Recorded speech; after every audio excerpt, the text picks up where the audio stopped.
السلام علیکم ورحمۃ اللہ وبرکاتہ۔ الحمدللہ نحمدہ ونستعینہ ونستغفرہ ونعوذ باللہ السمیع العلیم من الشیطان الرجیم، اما بعد۔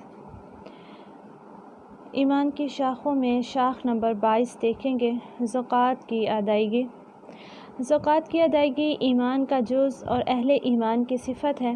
ارشاد باری تعالیٰ ہے والذین هم للزکاۃ فاعلون، اور وہی جو زکوٰۃ ادا کرنے والے ہیں۔ خذ من اموالہم صدقۃ تطہرہم وتزکیہم، ان کے مالوں سے صدقہ لیجیے، اس کے ساتھ آپ انہیں پاک کریں گے اور انہیں صاف کریں گے۔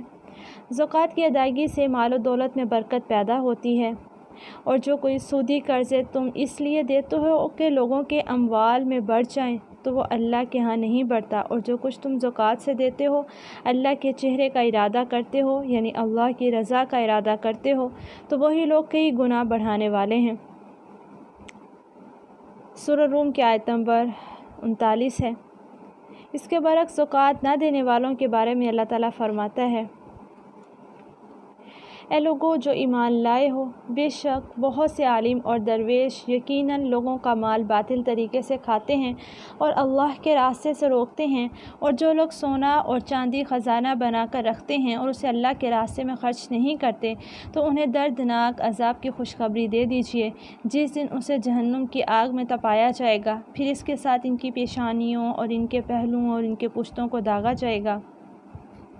یہ ہے جو تم نے اپنے لیے خزانہ بنایا تھا، تو چکھو جو تم خزانہ بنایا کرتے تھے۔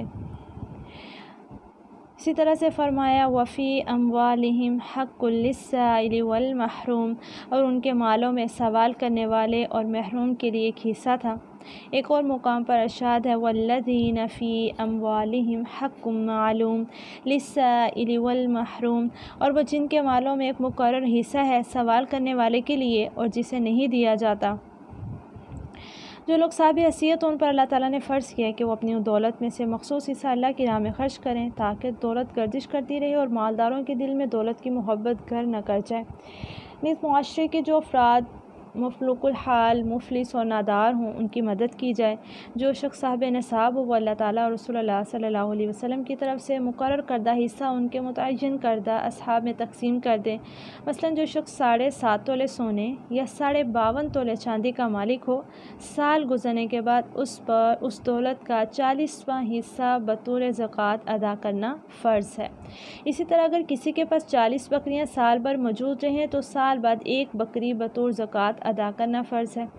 اسی طرح اونٹ، گائے وغیرہ کا علیحدہ علیحدہ نصاب ہے۔ عشر اور صدقۃ الفطر وغیرہ بھی زکوٰۃ کی اقسام ہیں۔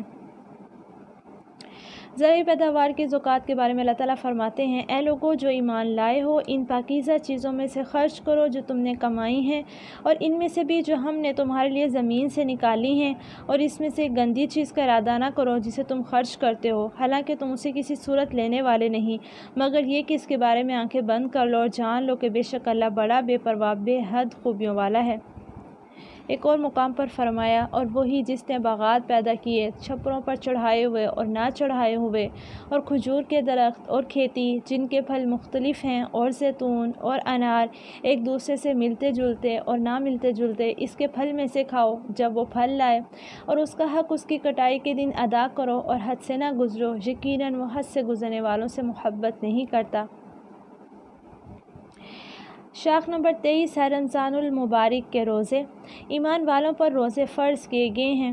یا ایھا الذین آمنوا کتب علیکم الصیام کما کتب علی الذین من قبلکم لعلکم تتقون ایاما معدودات فمن کان منکم مریضا او علی سفر فعدۃ من ایام اخر۔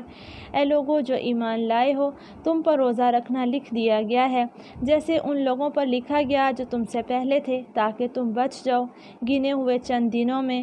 پھر تم میں سے جو بیمار ہو یا کسی سفر پر ہو تو دوسرے دنوں سے گنتی پوری کرنا ہے۔ ایک اور مقام پر فرمایا رمضان کا مہینہ وہ ہے جس میں قرآن اتارا گیا، جو لوگوں کے لیے سراسر ہدایت ہے، اور ہدایت کی اور حق و باطل میں فرق کرنے کی واضح دلیلیں ہیں۔ تو تم میں سے جو اس مہینے میں حاضر ہو وہ اس کا روزہ رکھے، اور جو بیمار ہو یا کسی سفر پر ہو تو دوسرے دنوں سے گنتی پوری کرنا ہے۔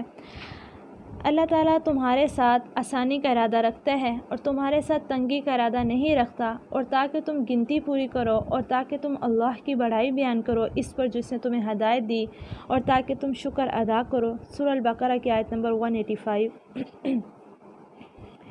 روزے کا وقت طلوع فجر سے لے کر غروب آفتاب تک ہے، چنانچہ سحری کے کھانے کا تذکرہ کرتے ہوئے اللہ تعالیٰ فرماتے ہیں وَقُلُوا وَاشْرَبُوا حَتَّى يَتَبَيَّنَ لَكُمُ الْخَيْطُ الْأَبْيَضُ مِنَ الْخَيْطِ الْأَسْوَدِ مِنَ الْفَجْرِ ثُمَّ أَتِمُّوا الصِّيَامَ إِلَى اللَّيْلِ، اور کھاؤ اور پیو یہاں تک کہ تمہارے لیے سیاہ دھاگے سے سفید دھاگا فجر کا خوب ظاہر ہو جائے، پھر روزے کو رات تک پورا کرو۔ قرآن کریم میں روزوں کے تذکرے کے درمیان میں دعا کی قبولیت کا تذکرہ کیا گیا ہے، اور جب میرے بندے آپ سے میرے بارے میں سوال کریں تو بے شک میں قریب ہوں، میں پکارنے والے کی دعا قبول کرتا ہوں۔ جب وہ مجھے پکارتا ہے تو لازم ہے کہ وہ میری بات مانے، مجھ پر ایمان لائے تاکہ وہ ہدایت پائیں۔ جو شخص ایمان کی حالت میں اجر و ثواب کی خاطر روزے رکھے اس کے سابقہ گناہ معاف کر دیے جاتے ہیں۔ بخاری کی روایت ہے 38 نمبر پر، مسلم 760 نمبر پر۔ روزے کا اجر اللہ کے سوا کوئی نہیں جانتا۔ مسلم کی روایت ہے 1151 نمبر پر۔ روزہ ڈھال ہے، بخاری کی روایت ہے اور مسلم کی بھی 1151، بخاری 1904 نمبر پر۔ رسول اللہ صلی اللہ علیہ وسلم جب روزہ افطار کرتے تو یہ کلمات پڑھتے ذهب الظمأ وابتلت العروق وثبت الاجر انشاء اللہ، پیاس چلی گئی، رگیں تر ہو گئی اور انشاءاللہ اجر ثبت ہو گیا۔ ابو داؤد کی روایت ہے 2357 نمبر پر۔ عبداللہ بن عمرو بن عاص کے بارے میں یہ منقول ہے کہ جب وہ افطاری کرتے تو یوں دعا کرتے اللہم انی اسألک برحمتک التی وسعت کل شیء ان تغفر لی۔ ابن ماجہ کی روایت ہے 1753 نمبر پر۔ اللہ میں آپ سے سوال کرتا ہوں آپ کی رحمت کے ذریعے جو ہر چیز کو شامل ہے کہ آپ میری مغفرت کر دیجیے۔ رسول اللہ صلی اللہ علیہ وسلم سعد بن عبادہ کے پاس تشریف لے گئے، وہ آپ کے پاس کھانا لائے، آپ نے کھانا تناول کرنے کے بعد کہا افطر عندکم الصائمون واقل طعامکم الابرار وصلت علیکم الملائکہ، تمہارے پاس روزے دار روزہ افطار کریں، تمہارا کھانا نیک لوگ کھائیں اور فرشتے تمہارے لیے دعائیں کریں۔ ابو داؤد کی روایت ہے 3854 نمبر پر۔ شاخ نمبر 24 ہے اعتکاف کرنا۔ رمضان المبارک کے آخری عشرے کا اعتکاف مسنون ہے۔ اعتکاف کا عمل قدیم زمانوں سے چلا آ رہا ہے، چنانچہ حضرت ابراہیم اور حضرت اسماعیل طوبى لمن حفظ الكتاب بصدره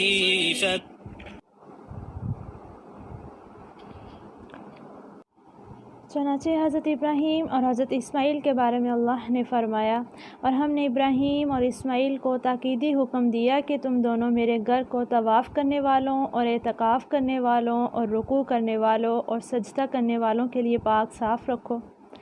مسلمانوں سے اللہ تعالیٰ نے فرمایا اور ان سے مباشرت مت کرو جبکہ تم مسجدوں میں معتکف ہو، یعنی اعتکاف کی حالت میں ہو، یہ اللہ کی حدود ہیں سو ان کے قریب نہ جاؤ۔ اسی طرح اللہ اپنی آیات لوگوں کے لیے کھول کر بیان کرتا ہے تاکہ وہ بچ جائیں۔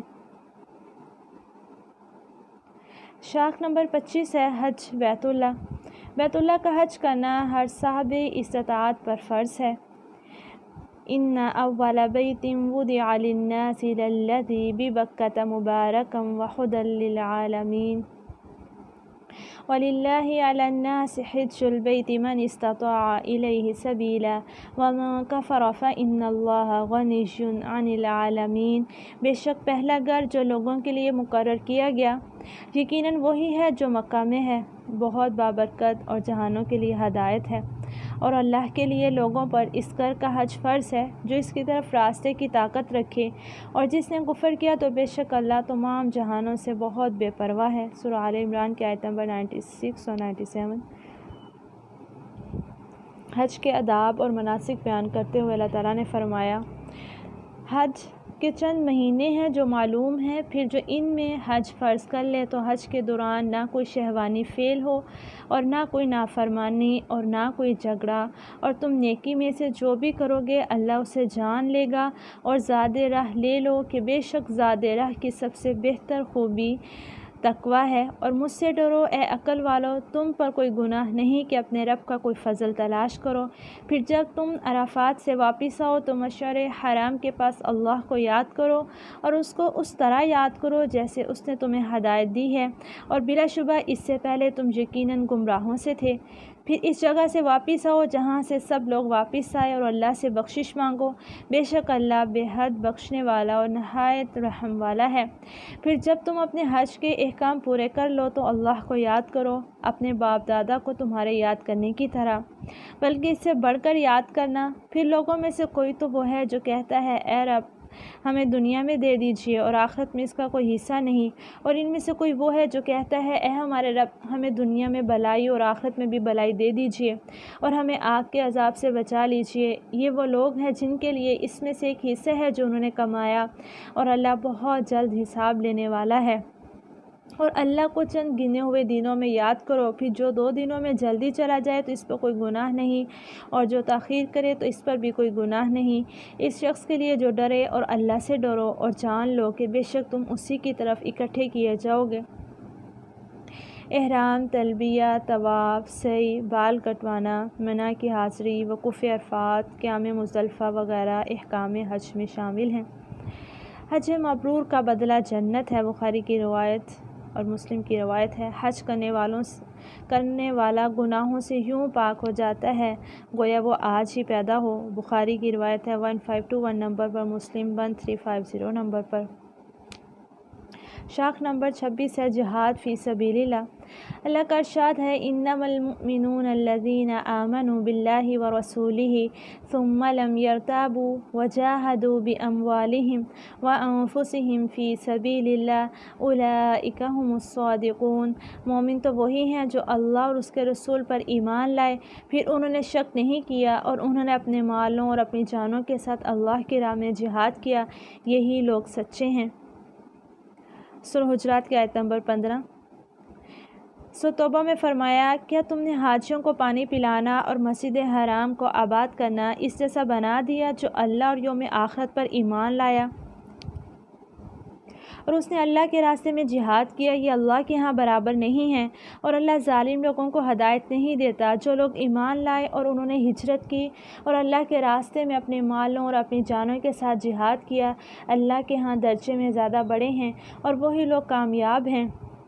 ان کا رب انہیں اپنی طرف سے بڑی رحمت اور عظیم رضامندی اور ایسے باغوں کی خوشخبری دیتا ہے جن میں ان کے لیے ہمیشہ رہنے والی نعمت ہے، جس میں وہ ہمیشہ رہنے والے ہیں ہمیشہ، بے شک اللہ ہی ہے جس کے پاس بہت بڑا اجر ہے۔ سورہ توبہ کی آیت نمبر 19 سے 22 تک تلاوت کی، آپ کے سامنے ترجمہ رکھا۔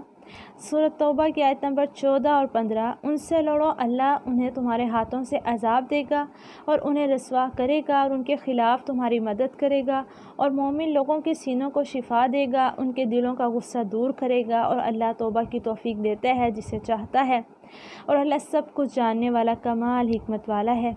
ارشاد نبوی ہے مشرکین سے جہاد کرو اپنی مال، اپنی جان اور اپنی زبان سے، ابو داؤد کی روایت ہے 2504 نمبر پر۔ شاخ نمبر 27 ہے جہاد کے لیے تیاری کرنا۔ دشمن کے مقابلے کے لیے ہر ممکن تیاری کرنی چاہیے۔